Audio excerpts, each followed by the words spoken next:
Terima kasih kerana memilih channel ini untuk mendapatkan berita terbaru setiap hari. Bagi anda yang pertama kali berada dalam channel ini, sila pertimbangkan untuk tekan butang like, subscribe dan komen video ini untuk penambahbaikan pada video akan datang. Berita politik, berita semasa, berita ekonomi, berita kesihatan. Salam sejahtera Malaysia, selamat pagi. Berita terkini dipetik daripada sahbudin.com.net. Bertajuk selagi Najib ada, isu 1MDB tetap membawa beban kepada Ismail Sabri. 2 hari lalu, saya terbaca satu artikel di sebuah portal yang menulis tentang beban skandal 1MDB yang dikatakan akan terus menghantui Ismail Sabri Yaakob dalam usaha beliau mengekalkan jawatannya sebagai Perdana Menteri. Antaranya, disebut bahawa ia kekal menjadi beban kerana isu 1MDB tidak pernah padam daripada menjadi bahan perbualan serta perhatian dalam masyarakat sehingga sekarang. Dalam hal berkaitan, sementara perkara itu memang hakikat yang tidak dapat dinafikan, sekurang-kurangnya ada 2 sebab mengapa isu 1MDB akan tetap menghantui Ismail Sabri yang telah diputuskan sebagai poster boy BN dalam menghadapi PRU15 akan datang. Pertama, kerana Najib Razak masih bebas dan belum dipenjarakan. Kedua, disebabkan beliau sentiasa berlegar-legar di sekeliling UMNO sambil menjajah propaganda seolah-olah dirinya tidak bersalah dalam skandal tersebut. Sekiranya Najib ketika ini sudah menerima hukuman dan dipenjarakan, ia tentu mudah bagi UMNO dan BN untuk menepis daripada terus dikaitkan dengan skandal 1MDB itu.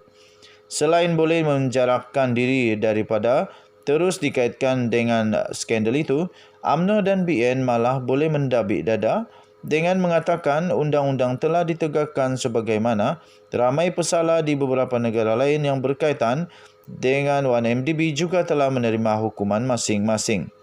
Najib sudah pun dijatuhi hukuman bersalah dan dihukum penjara 12 tahun serta denda 210 juta oleh Mahkamah Tinggi dalam kes SRC International iaitu anak syarikat 1MDB dan hukumannya kemudian dikekalkan oleh Mahkamah Rayuan.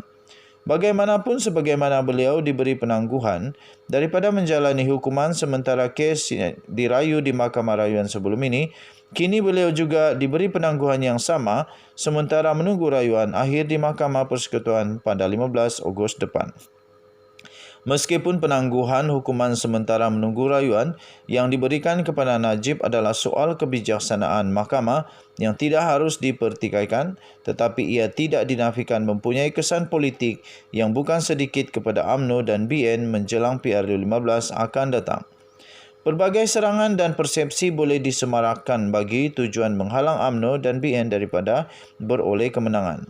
Lebih-lebih lagi UMNO dan BN yang ditumbangkan pada PRU18 lalu ketika Najib yang masyhur ke seluruh dunia kerana skandal 1MDB telah kembali menjadi kerajaan sekarang ini.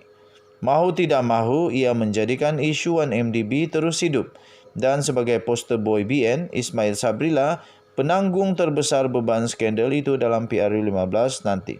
Di samping kes SRC International yang sudah di peringkat akhir rayuan, Najib juga masih berdepan perbicaraan berkaitan 2.6 bilion dana 1MDB dan dakwaan meminda laporan audit syarikat tersebut. Selain itu, tindakan Najib yang terus berlegar-legar di sekeliling UMNO mencari populariti dengan pelbagai lagak ditunjuk pandainya setelah tiada kuasa ini adalah juga satu beban kepada Ismail Sabri sebagai Perdana Menteri.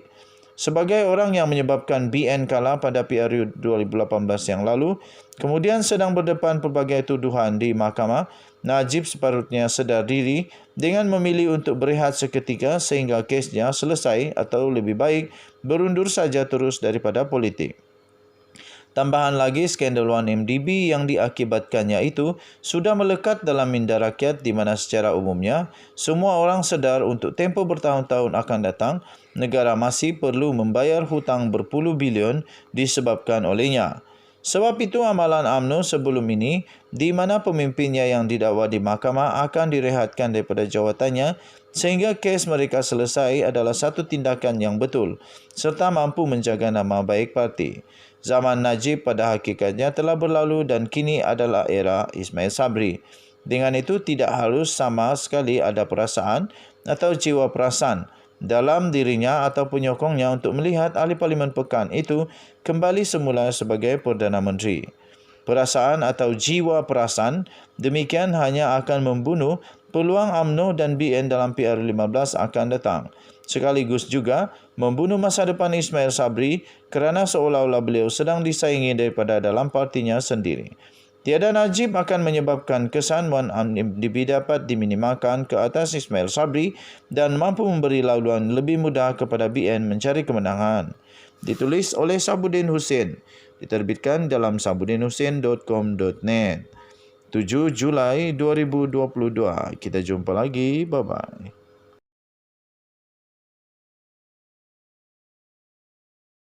Balik. Datuk Seri Najib Tun Razak dan isterinya pula, kedua-duanya ditarik balik oleh Istana Besar Seri Menanti Negeri Sembilan berkuat kuasa serta-merta.